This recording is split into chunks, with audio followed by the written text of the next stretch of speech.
আঞ্চলিক অফিস এইটা করে আপনি এখানে জাতীয় মূল্যবোধ বিরোধী একটা অবস্থান তৈরি করবেন, এই স্পেস আপনারা কেউ দেয় না। আপনাকে চেকস অ্যান্ড ব্যালেন্স তৈরি করতে হবে।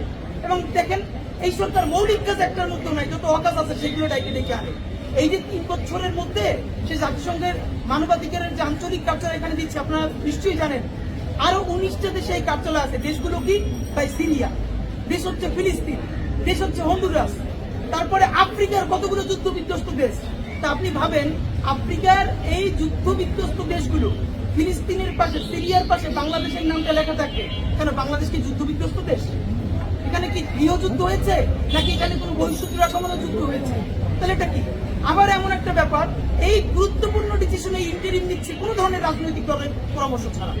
সে বিএনপির সাথে আলোচনা করে নাই, জামাতের সাথে আলোচনা করে নাই, এনসিপির সাথে আলোচনা করে নাই, তড়ি ঘড়ি করে সে তাকে অনুমতি দিয়ে দিচ্ছে।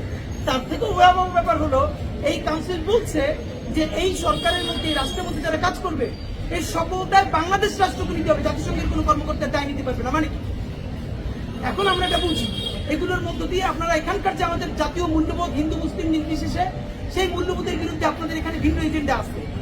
এখন আমাদের যেটা করতে হবে, আমরা ভারতের আধিপত্যবাদ মোকাবেলায় পশ্চিমাকে এই এজেন্সিও দেই নাই যে আপনি এখানে আমাদেরকে অখাদ্য চাপাই দিবেন।